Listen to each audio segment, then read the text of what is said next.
Hello and welcome to Gate 58. Gate 58 is vitality, it's aliveness, it's the joyous. And the first line is called the love of life. Perhaps the most beautiful of all the lines in terms of its flowery language. Ra said that he must have been in a very strange mood the day that he wrote this one. The first line, as we know, is the essence of the hexagram. It is what the hexagram is all about. So we see that the foundation of aliveness is love of life. The exaltation says the very stimulation of the world is the basis of aesthetic appreciation of its beauty and wonder. Alone or shared with others, this profound inner realization is the key for a joyous harmony with the process of being, the energy which fuels the love of life. The love of life. These are people who are joyous when they can challenge their mother or father. This is the love of life for them, challenge, especially the challenge of authority. If you have the 18th gate, you have an inherent fear of authority. It's there. And it means that the fear drives you to want to challenge authority. The fear isn't actually of the authority. The fear is that the authority is based on a pattern that is incorrect. The 58th gate is like a great, wonderful, healing buzz. It provides the energy to check out and actually to challenge that authority. You know, and the 58-1, that's here to really provide the fuel for that. And so it's deeply sought after by the collective. If you carry the 58 or the 52, actually, the collective is always going to try and hook you into something because it's a necessary energy for the collective process, the logical process, in order for it to operate. In the detriment, the moon has its phases, its moods that will limit joy to an intermittent and cyclical experience, a cyclical energy which intermittently fuels the love of life. Well, you know, all right, but it's still love of life. These two lines are essentially the same. It's just that in the detriment, it's inconsistent.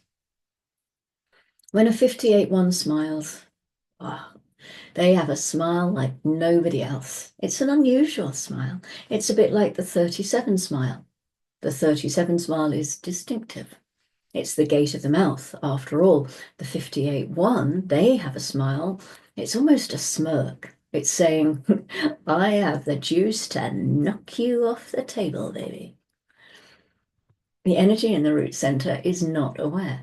It is literally the fuel of vitality. This is the energy that says being alive is great, which doesn't mean that there aren't risks or struggles, that there isn't crisis or shock. And yet, even with all of that, being alive is amazing.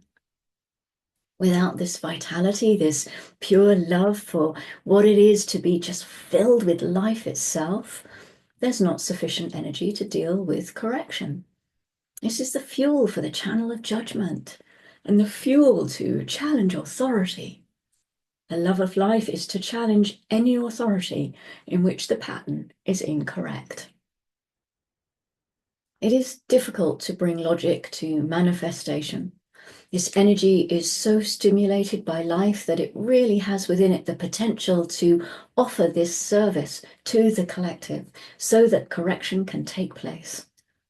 It is most frustrating for a 58 when there is no 18. You know, they have to recognize within themselves that there is the energy of this vitality to get life to work, to get the pattern right, but without any idea of where to put that energy.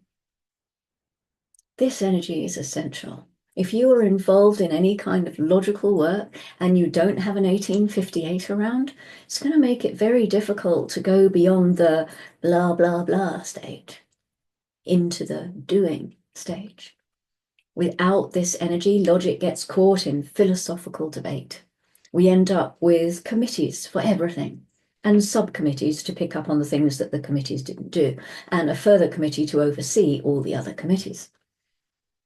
We need a 58 to say, here's the energy, let's go try it. Everyone who is involved in a logical process who does not have a 58 is crying out for the same thing. If you would only give me the money, I will show you that it works. Money is just energy, after all.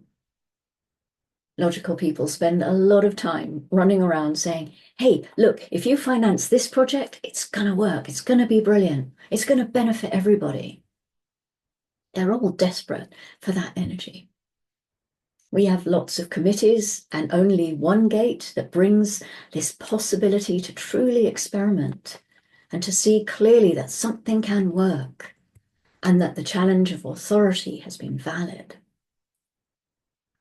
The first line is the essence of what it is to make sure that humanity will have a viable future. There's no viable future without this deep love for the process itself.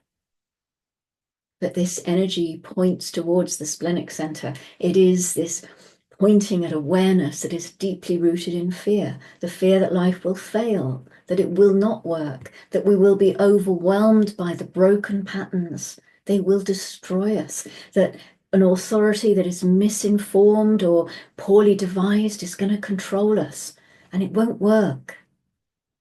So this vitality needs to have its outlet in order for experimentation to take place.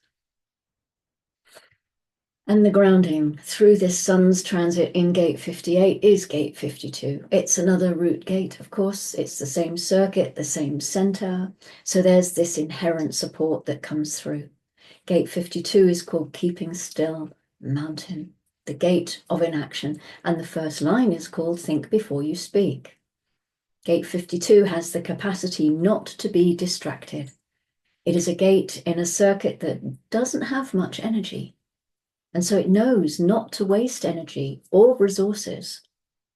The gate of aliveness can root down here into stillness, also taking its time, not giving in to the pressure of using its energy wastefully. The moon has been in gate 50 since 0045. This is the tribal gate of values. We are still in the splenic center here, and the fear associated with 50 is the fear of responsibility, perhaps taking on too much, or perhaps fearing that you will never be recognized or given any responsibility. Staying a little longer in the splenic center, we have gate 28 next at 1208. This is the individual gate of the game player, the gambler, looking to find what is worthwhile in life. What is worth struggling for? And the fear here is of dying before finding that holy grail. And the final moon transit today is also the final splenic gate of this lunar cycle, gate 44, the 23 at 23:29. It's the gate of alertness coming to meet, pointing upwards towards the ego in gate 26. This is the personnel manager for the tribe, with a good nose for sniffing out talent or troublemakers, and a fear of the past catching up to them. So this is the transit today. This is the first line of gate 58, Christmas Day, 2024. I'm going to go eat my mince pie, and I will see you for a second line tomorrow. Thank you for joining me. And yeah, take care, go gently, and I'll see you tomorrow. Bye-bye.